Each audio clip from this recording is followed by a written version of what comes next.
why is it that we don't seem to be able to adjust ourselves to the physical environment without destroying it?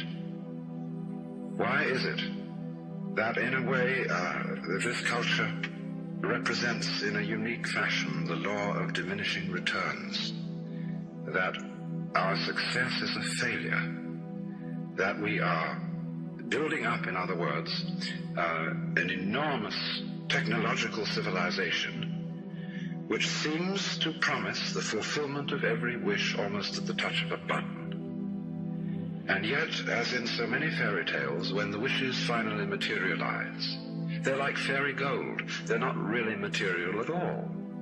In other words, so many of our products, our cars, our homes, our clothing, our food, it looks as if it were really the instant creation of pure thought.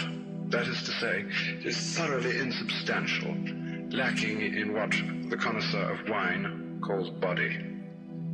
And in so many other ways, the riches that we produce are ephemeral. And as a result of that, we're frustrated. We're terribly frustrated. We feel that the only thing is to go on getting more and more. And as a result of that, the whole landscape begins to look like the nursery of a spoiled child who's got too many toys and is bored with them and throws them away as fast as he gets them, plays them for a few minutes. Also, we're dedicated to a tremendous war on the basic material dimensions of time and space.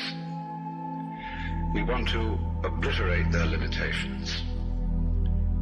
We want to get everything done as fast as possible. We want to convert the rhythms and the skills of work into cash, which indeed you can buy something with, but you can't eat it.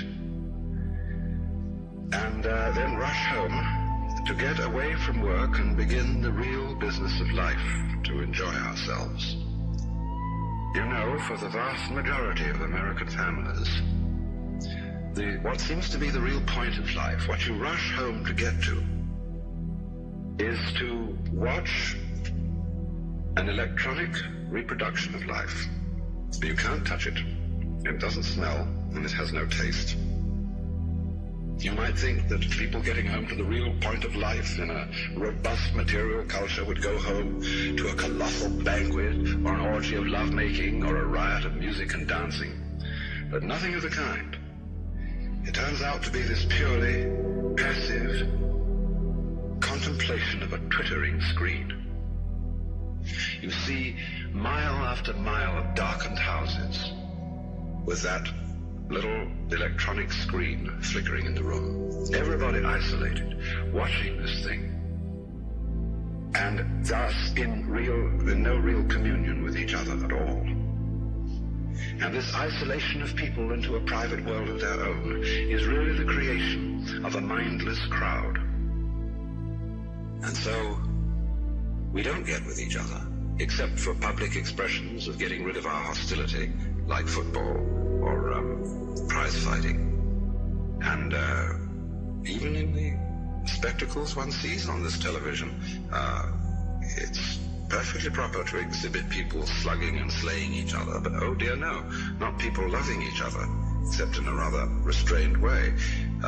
One can only draw the conclusion that the assumption underlying this is that expressions of physical love are far more dangerous than expressions of physical hatred. And it seems to me that a culture that has that sort of assumption is basically crazy and devoted, unintentionally indeed, but nevertheless in fact devoted, not to survival, but to the actual destruction of life.